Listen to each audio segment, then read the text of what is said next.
स्वयं भगवान भी इस बात को श्री कृष्ण गीता में अंतिम में ये कहते हैं कि यह इमं परमं गुह्यं मद भक्तेषु अभिधास्यति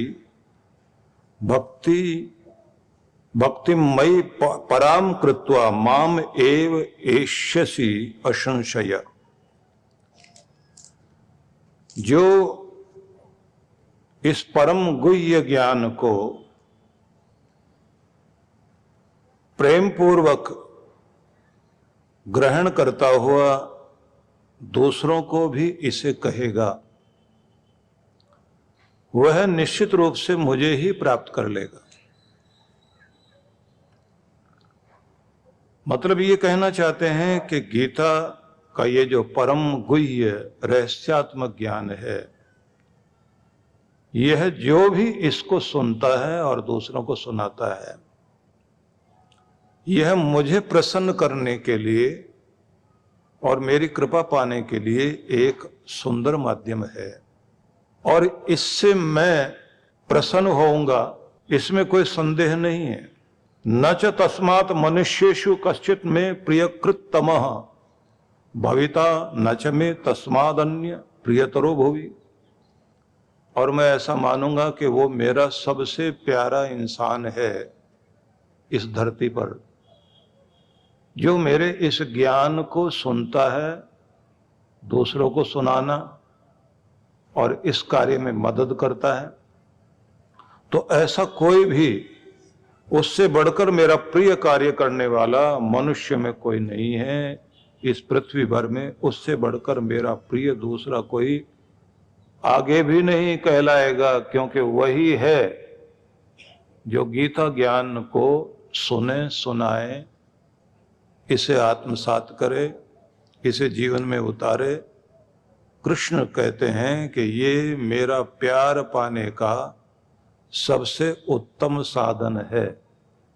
तो आप समझ सकते हैं कि कृष्ण भगवान की अनंत कृपा को प्राप्त करने का सबसे उत्तम माध्यम है गीता। इसके सुनने सुनाने से कृष्ण कृपा आपको प्राप्त होगी। तो श्री कृष्ण के आशीर्वादों को पाने के लिए गीता का पाठ, गीता का श्रवण, गीता का मनन, गीता का निधिध्यासन, आत्मसात करना, उसका प्रचार करना, उसको फैलाना और जीवन में गीता को अपनाना, ये कृष्ण कृपा के लिए, गोविंद कृपा के लिए बहुत ही महत्वपूर्ण कार्य है। इसलिए और सब ग्रंथ भी महत्वपूर्ण हो सकते हैं, लेकिन कृष्ण जिसको सबसे महत्वपूर्ण कह रहे हैं, अपने मुख से कह रहे हो, तो आप समझ सकते हैं कि हर घर में गीता होनी चाहिए, हर जीवन में गीता होनी चाहिए। जहां हम इसके लिए अपना माथा टेकने वाले बने, वहीं माथे में बैठाने वाले भी बने। जहां हम इस गीता ज्ञान को पठन पाठन करें, तो साथ में इसका श्रवण करने के साथ साथ दूसरों को भी इससे जोड़ने की कोशिश करें। इसलिए आप गीता के प्रति श्रद्धा रखने वाले तो हैं ही, लेकिन गीता को जीवन में उतारने के लिए वैसा मन भी बनाएं। और ये संभव होगा कि आप हर दिन अपने मन में प्रभु प्रेम को इस तरह धारण करें कि आप उसके लिए तैयार हो सकें। जिस तरह आप लोग देखते हैं कि किसी भी सुचालक धातु में विद्युत का प्रवाह तीव्रता से होता है। तांबा,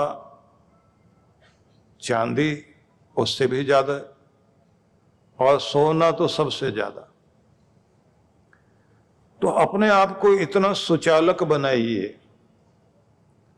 कि आपके अंदर परमात्मा जो कृपा करना चाहते हैं वह कृपा आपके अंदर प्रवाहित होने लग जाए। अपने आप को इतना लायक तो हमें बनाना ही है कि प्रभु कृपा हमारे अंदर बस सके। ये तैयारी करने के लिए हर दिन जब आप जागते हैं तो आपको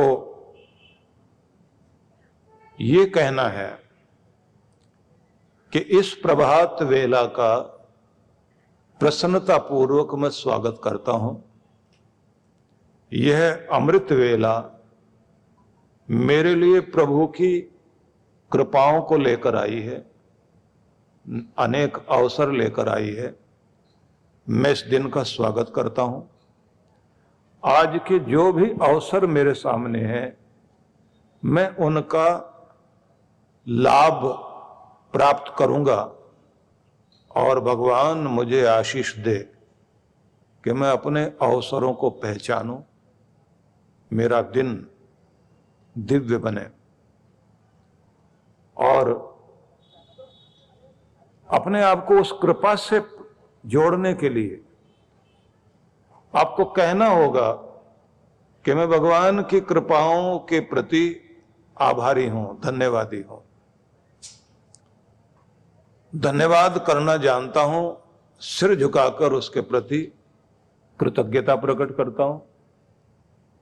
मैं प्रसन्न हूं, मैं आनंदित हूं, मैं शांति का केंद्र हूं और मुस्कुराते रहना मेरा स्वभाव है।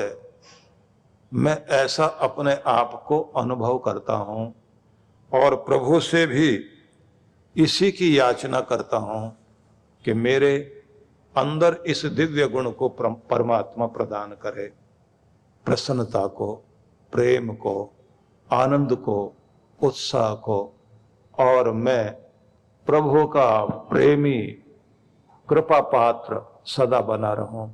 भगवान मुझे आशीष दे। ऐसा कहकर आप अपने दिन को मधुर बनाइए। और दिन मधुर बनता है जब आपका अंतःकरण मधुर बनता है। तो अपने मन को इतना अच्छे से तैयार कीजिए कि प्रभु की कृपाएं जो सूरज की रश्मियों के साथ इस धरती पर उतरती हैं, वो आपको छूने लग जाए और आप उसकी सुचालक धातु की तरह अपने अंदर उन कृपाओं को धारण कर सके। और दिन भर गीता के इन संदेशों को ध्यान में रखना है कि आप स्वयं को अवसादग्रस्त नहीं करेंगे, निराश नहीं करेंगे। खुद के प्रति उस तरह का रवैया नहीं अपनाएंगे कि आप खुद से इरिटेट हैं, खुद से खींचे हुए हैं, खुद से दुखी हैं। आपको जो कृष्ण कहते हैं ना, न आत्मानम अवसादयेत, अपने आप को निराश नहीं करें। तो आपको कहना होगा कि मैं खुद से प्यार करता हूं। और साधना में तो नियम है कि जब भगवान को धन्यवाद कर लेता है इंसान, तो फिर अपने आप को कहता है ना कि मैं प्रसन्न हूं, आनंदित हूं, ऊर्जा से भरपूर हूं। और जब ये कहता है कि मैं खुद से प्यार करता हूं, तो अपने दोनों हाथ इस तरह ले जाके, जैसे किसी बच्चे को, मित्र को, अपनों को गले लगाते हैं ना, तो आपको ऐसे अपने आप को गले लगाना। मैं खुद को बहुत प्यार करता हूं, अपने काम को भी प्यार करता हूं, अपने घर को प्यार करता हूं। जो भी भगवान ने मुझे कार्य दिया है, मैं उस सब के लिए बहुत बहुत पसंद करने वाला और उससे प्रसन्न हूं। क्यों? क्योंकि जब तक आप खुद को और अपने काम को पसंद नहीं करेंगे, तब तक उसमें बरकत नहीं पड़ेगी और वो काम आपको आगे बढ़ाने वाला होगा नहीं।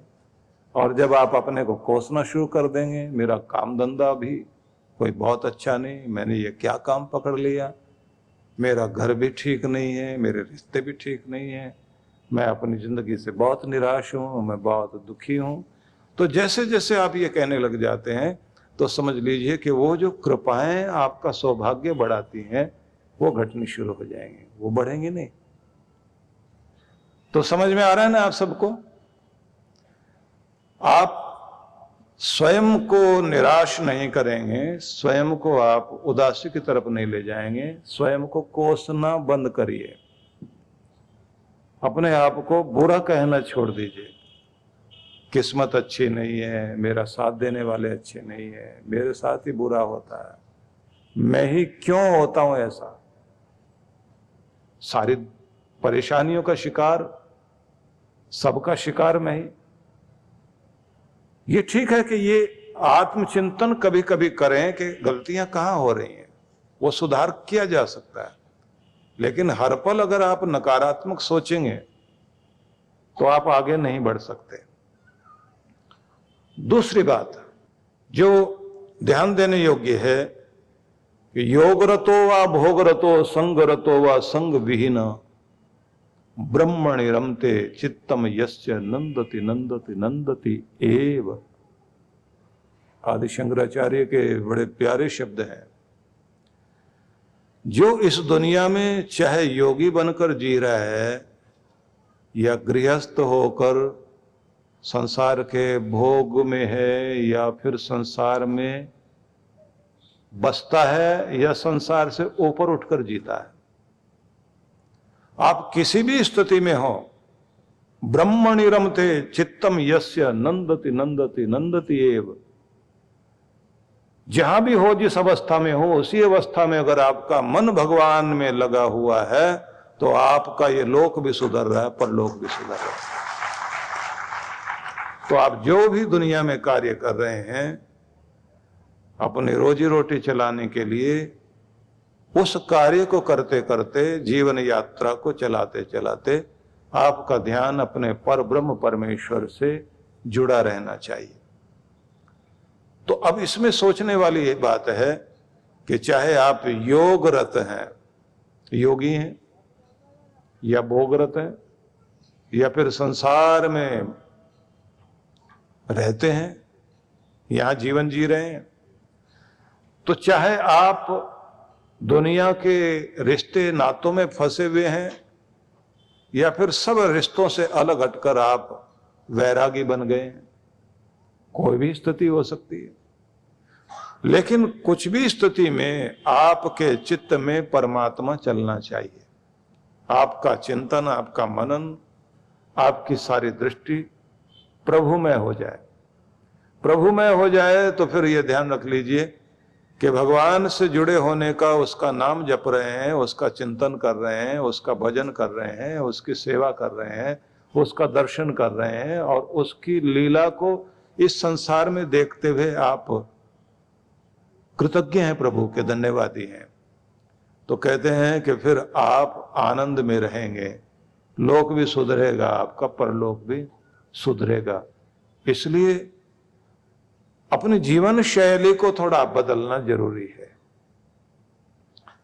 जीवन शैली मतलब आपका जो लाइफ स्टाइल है, लाइफ स्टाइल को थोड़ा सा बदलना होगा।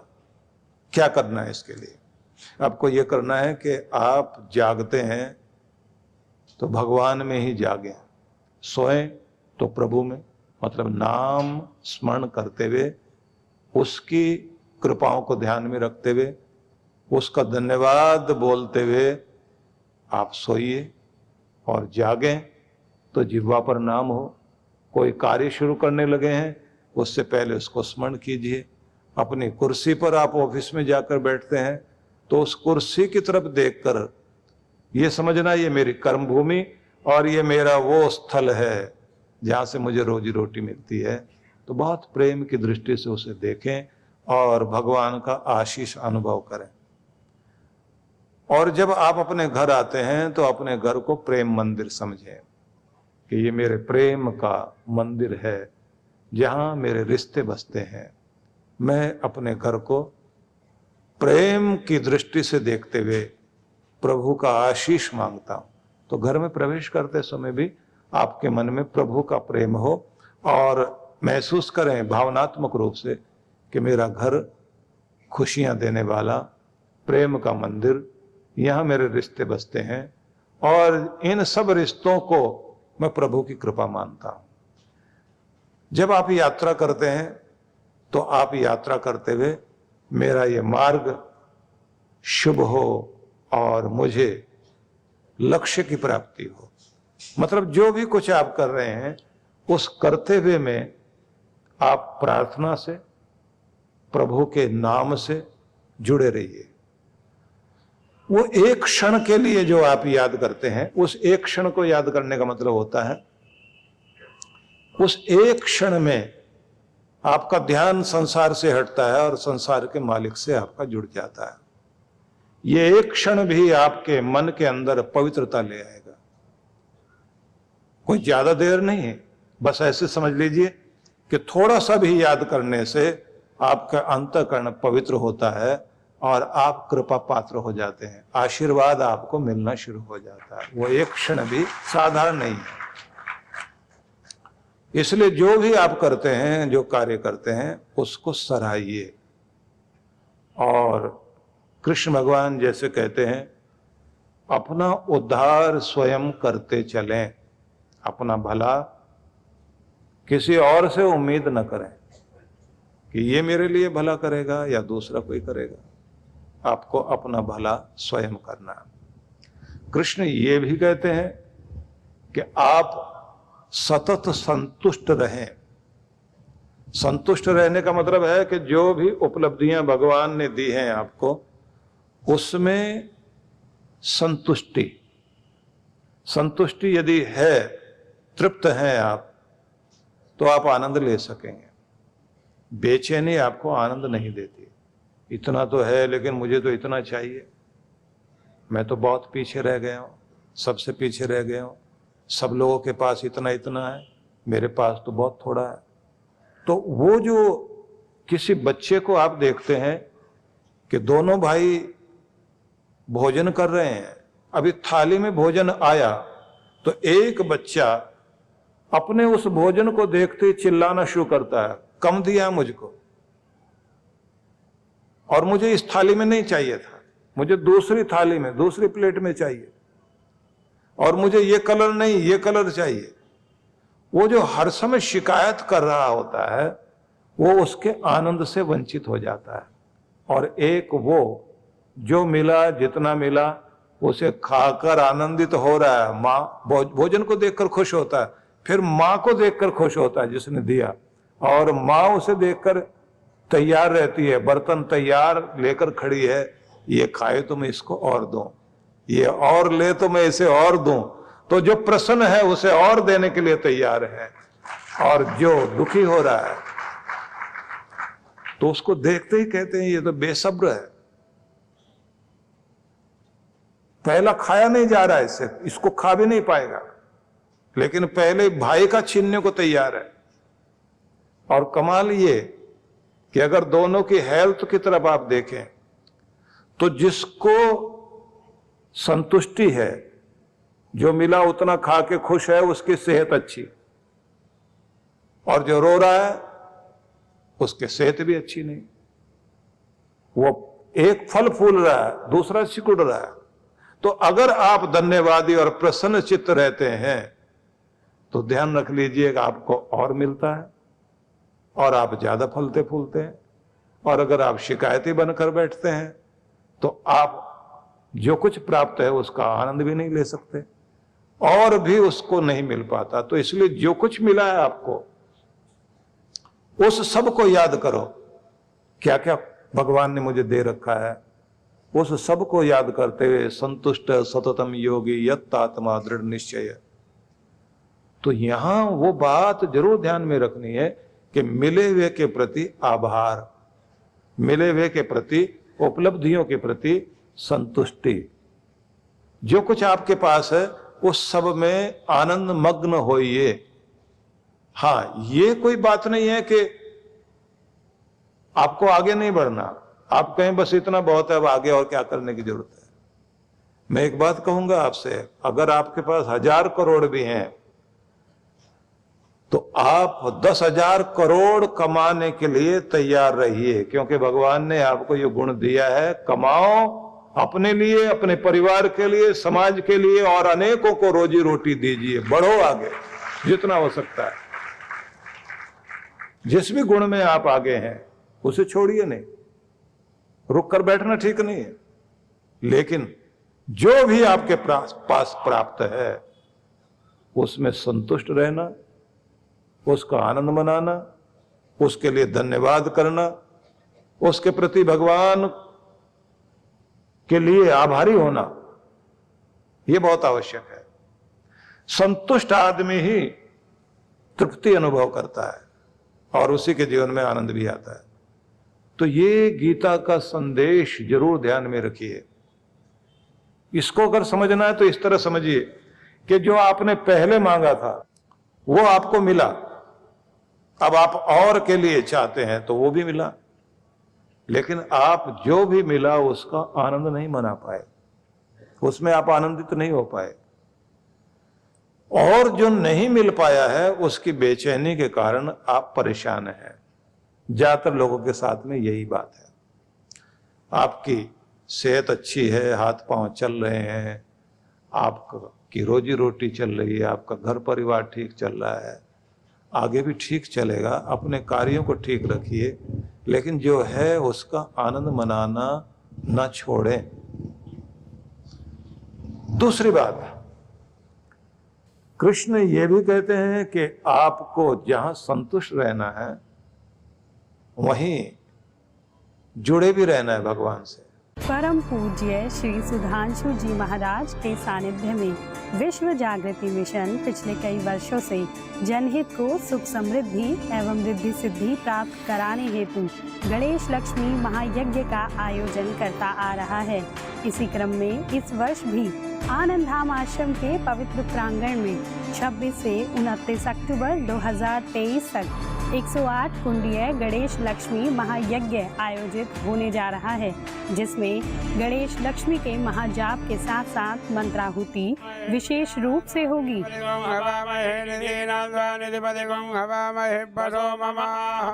साथ ही 28 अक्टूबर को वरदान सिद्धि साधना में सम्मिलित होकर देव गुरु कृपा प्राप्त करें। श्री गणेश लक्ष्मी महायज्ञ एवं वरदान सिद्धि साधना में भाग लेने वाले यजमान एवं संकल्पित यजमान को महाराज श्री के आशीर्वाद स्वरूप श्री यंत्र, सुमेरु श्री यंत्र, वरदान सिद्धि यंत्र एवं रक्षा सूत्र प्रदान किया जाएगा। कार्यक्रम की रूपरेखा दिनांक 26 से 29 अक्टूबर 2023 प्रातः 8 बजे। विशेष 28 अक्टूबर वरदान सिद्धि साधना एवं शरद पूर्णिमा पर गुरु दर्शन। आप सब परिवार इस कार्यक्रम में सादर आमंत्रित हैं। आप घर बैठे भी यज्ञ में भाग ले सकते हैं। यज्ञ में यजमान बनने के लिए संपर्क करें।